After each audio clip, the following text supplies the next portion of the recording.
थी। शहर में एक छोटी सी बस्ती में उसने एक छोटा सा कमरा किराए पर ले रखा था, जिसमें वो अपना गुजारा कर रही थी। उमा के माँ बाप बहुत ही गरीब थे और बड़ी मुश्किलों से इंतजाम करके वो उमा की पढ़ाई के पैसे भिजवा पाते थे। इतने पैसे से मेरा क्या होगा, मुझे तो कुछ करना ही होगा, ऐसे मुझे भी परेशानी होगी और बाबूजी को भी। जब उमा के बाबूजी की चिट्ठी आई कि घर की छत गिर गई है, जिसकी वजह से वो इस बार कम पैसे भेज रहे हैं। उमा उस दिन बड़ी ही परेशान थी। वो शाम को बाजार से कुछ सामान लेने के लिए किराने की दुकान पर खड़ी ही थी कि तभी वहाँ एक चाइनीज लड़की आई और दुकान से पूछने लगी, क्या यहाँ आसपास कोई सस्ते में मुझे किराए पर कमरा मिल जाएगा? टीना इतना पूछकर चली जाती है, पर पीछे से उमा जल्दी से जाकर उसे रोकती है। अरे मैं भी इसी बस्ती में किराए के एक मकान में रहती हूँ। अच्छा तो तुम ही बता दो, अगर तुम्हारी नजर में कोई कमरा हो तो बस सस्ता सा हो, क्योंकि मैं इस शहर में नई हूँ और अकेली भी। मेरे पास अभी इतने पैसे नहीं है। हाँ मेरा हाल भी कुछ ऐसा ही है।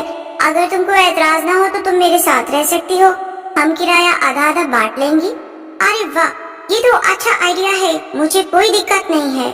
बस फिर शीना और उमा दोनों एक साथ रहने लगती हैं। दोनों की काफी अच्छी दोस्ती भी हो जाती है, पर कुछ दिनों बाद दोनों को पैसे की बड़ी परेशानी होने लगती है। दोनों के पास ही ज्यादा पैसे नहीं बचते। समझ नहीं आ रहा क्या करूं। बाबूजी से भी पैसों के लिए नहीं बोल सकती। मेरा तो इस दुनिया में कोई नहीं है, मैं तो किससे पैसे मांगूंगी? इस शहर में अगर रहना है तो हमें कोई काम तो देखना ही पड़ेगा। अरे पर तुम तो कॉलेज जाती हो, तुम कैसे कमा पाओगी? हम क्या कोई छोटा मोटा काम नहीं कर सकते? कोई छोटा मोटा काम ही खोल सकते हैं। कॉलेज से आने के बाद हम दोनों मिलकर कर लिया करेंगे। दोनों बहुत सोचती हैं, पर उनके दिमाग में कोई आइडिया ही नहीं आता। उसके बाद दोनों को बड़ी तेज भूख लगने लगती है। शीना फटाफट दोनों के लिए नूडल्स बनाकर लाती है। नूडल्स खाते खाते उमा के दिमाग में आइडिया आ जाता है। आ गया आइडिया, बताओ बताओ क्या आइडिया आया? Chinese food. तुम इतना बढ़िया चाइनीज बनाती हो ना कि कोई भी खाकर दीवाना हो जाए। और यहाँ आसपास बस्ती में कोई भी चाइनीज नहीं बेचता सिवाय वो मोटे के, पर वो इतना महंगा देता है कि बस पूछो ही मत। अगर हम चाइनीज बेचना शुरू कर दें तो देखना हमारी दुकान बहुत बढ़िया चलेगी। हाँ आइडिया तो बढ़िया है, मैं भी सारी चाइनीज चीजें बनाना जानती हूँ। हम कल से ही ये काम शुरू कर देते हैं और तुम उसमें मेरी मदद कर देना। शाम को बाजार में भीड़ भाड़ भी काफी रहती है और सब लोग खाने निकालते हैं। हाँ हम अपनी चाइनीज फूड का रेट कम रखेंगे तो देखना सब आएंगे हमारे पास। बस फिर क्या था, अगले ही दिन दोनों सहेलियां अपने अपने पैसे इकट्ठे करती हैं और उससे सामान ले आती हैं और उमा इन सब में उसकी पूरी मदद करती है। दोनों मिलकर बस्ती के बाजार में अपना ठेला लगाकर खड़े हो जाते हैं। आइए आइए और स्वादिष्ट चाइनीज खाकर जाइए। आइए ना भैया, बस 10 रुपए से शुरू है, कोई भी आकर खाओ, बस 10 रुपए में। लोग 10 रुपए का नाम सुनकर हैरान रह जाते हैं और उसका चाइनीज फूड आकर खाने लगते हैं। जब लोग चाइनीज खाते हैं तो बस खाते ही रह जाते हैं। पहले दिन ही उनके यहाँ ऐसी भीड़ लगती है कि बस 2 घंटे में ही सब सामान खत्म हो जाता है। मुझे तो यकीन नहीं हो रहा हमारा सामान सारा बिक गया, पर मुझे तो पूरा यकीन था कि तुम्हारे हाथ का चाइनीज फूड खाकर सब उंगलियां चाटते रह जाएंगे। फिर दोनों खुशी खुशी घर आ जाती हैं। घर आकर वो दोनों मिलकर पैसे गिनती हैं और पहले दिन की कमाई से दोनों बहुत खुश हो जाती हैं। इससे अब तुम कल ही सबसे पहले अपने कॉलेज की फीस भर देना, बाकी पैसों से हम कल और सामान ले आएंगे। दोनों उस रात सुकून से सो जाते हैं। अगले दिन उमा अपने कॉलेज की फीस भी भर देती है। कॉलेज से आकर दोनों मिलकर बाजार से सामान लेकर आते हैं और फिर दोनों मिलकर सब सामान तैयार करके बाजार में भी लगा देते हैं। बाजार में पहुंचते ही लोगों की भारी भीड़ जमा हो जाती है। अरे बेटा, मेरे घर बहुत सारे मेहमान आए हुए हैं, तू जरा जल्दी से मुझे 10 प्लेट मोमोज और 100 रुपए के फ्राइज पैक करके दे दे। जी आंटी, बस अभी देते हैं। अब तो रोज ही शीना और उमा के चाइनीज फूड के ठेले पर इतनी भीड़ रहती थी कि सामान थोड़ी ही देर में खत्म हो जाता है। मोटे लाल की दुकान शीला और उमा के चाइनीज फूड की वजह से बिल्कुल ही चलना बंद हो जाती है, जिसकी वजह से उसे बड़ा दुख भी होता है और उन लड़कियों की तारीफ सुनकर उसे गुस्सा भी आता है। एक दिन वो खुद ग्राहक बनकर उनके ठेले पर ही पहुंच जाता है। आज जरा खा कर तो देखो कि ऐसा क्या है इन लड़कियों के चाइनीज फूड में जो मोटे लाल की दुकान में न... मोटे लाल जब उन लड़कियों के ठेले का चाइनीज खाता है तो खाता ही रह जाता है। उसे तब समझ आता है कि आखिर सच में शीना के हाथ में गजब का स्वाद है और दाम भी इतने कम है।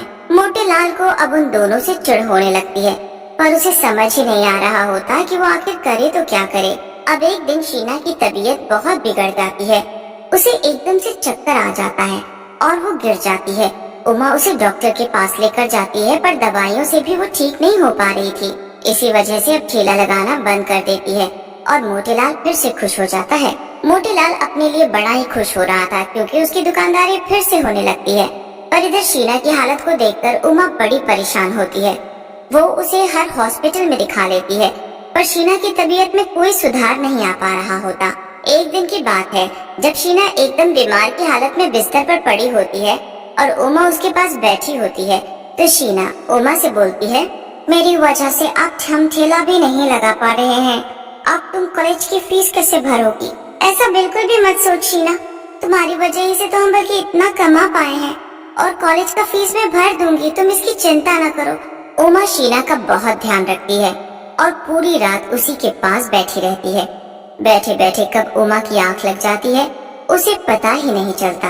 उमा के साथ शीना की भी आंख लग जाती है, पर शीना दोबारा कभी नहीं उठती। उमा से ये बात बर्दाश्त ही नहीं हो पाती। वो शीना के लिए बहुत रोती है। उमा पूरा दिन बस रोती रहती है। वो उस दिन खाना भी नहीं खाती, हर वक्त कोने में बैठी बस वो शीना को याद करती रहती है। अचानक उमा के कंधे पर एक हाथ आता है। उमा पीछे मुड़कर देखती है तो सामने एक चुड़ैल होती है। उमा बहुत डर जाती है। डरो मत, मैं शीना हूँ, तुम्हारी दोस्त। मैं तुम्हारी मदद करने आई हूँ। मुझे पता चला है तुम्हारे माँ बाप बहुत गरीब हैं और उनको तुमसे ही सारी उम्मीद है। चलो अब आंसू पोंछो और कुछ खा लो। मुझे पता है तुमने अभी तक कुछ भी नहीं खाया। उस दिन शीना अपने हाथों से उमा को खाना खिलाती है। अगले दिन उमा हिम्मत करके उठती है और कॉलेज जाती है। कॉलेज से आने के बाद वो शाम को अपना ठेला लगाने की तैयारी करती है। चुड़ैल बस फिर अपने हाथों को इतना फटाफट चलाती है कि उमा को देखती रह जाती है। फटाफट मोमोज बनाकर तैयार कर देती है। उमा तो ये सब देखकर हैरान रह जाती है। बाप रे बाप, तुम इतनी तेजी से कैसे ये सब कर सकती हो? बस फिर दोनों अपना चाइनीज फूड का ठेला लेकर चल पड़ती हैं। जैसे ही उमा बाजार में पहुंचती है, सभी लोग खुशी खुशी उसके पास चाइनीज खाने आ जाते हैं। उमा सबको चाइनीज फूड खिलाती है और सब सामान बेचकर घर आ जाती है। देखो, अब तुम्हारे पेपर आने वाले हैं, तो तुम बस अपनी पढ़ाई पर ध्यान देना, पर बाकी वो सब मैं संभाल लूंगी, तुम उसकी चिंता मत करो। तुम बस पढ़ाई करना, ये तुम्हारे फाइनल पेपर हैं। मुझे कभी ये काम करके बुरा नहीं लगा, और सच बताऊं तो ये ठेला, ये मेहनत बस तुम्हारी ही है। अब बस भी करो। उस दिन के बाद चाइनीज बनाने वाली चुड़ैल अकेले ही सब संभाल लेती है और बस उमा अपनी पढ़ाई पर ध्यान देती है। शाम को वक्त निकालकर बस उसे 2 घंटे के लिए ठेले को संभालना होता है। चुड़ैल की मदद से उमा अच्छे से अपने पेपर्स देती है और जब उसका रिजल्ट आता है तो वो खुशी से पागल हो जाती है। मुझे तो यकीन ही नहीं हो रहा कि कॉलेज में मैंने टॉप किया है और अब मुझे स्कॉलरशिप मिल जाएगी। उमा फटाफट ये खुशखबरी अपनी सहेली शीना चुड़ैल को देती है। दोनों एक दूसरे के गले लग जाती हैं। उमा उस दिन बहुत खुश होती है। पता है, मुझे कॉलेज से स्कॉलरशिप मिल जाएगी और मैं आगे की पढ़ाई के लिए विदेश चली जाऊंगी। क्या सच में? ये तो बहुत खुशी की बात है। हाँ, पर ये सब छूट जाएगा। पता है, ये जीवन की सबसे अच्छी यादें थी जो मैंने तुम्हारे साथ बिताई हैं। मेरे जीवन की भी ये सबसे अच्छी यादें हैं उमा। मेरा तो इस दुनिया में तुम्हारे सिवा कोई भी नहीं था।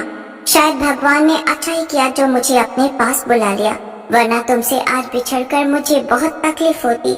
पर आज जब तुम अपने जीवन में सफल होने जा रही हो, तो आज मेरा तो मकसद पूरा हो जाएगा, जिसके लिए मेरी आत्मा को शांति नहीं मिली थी।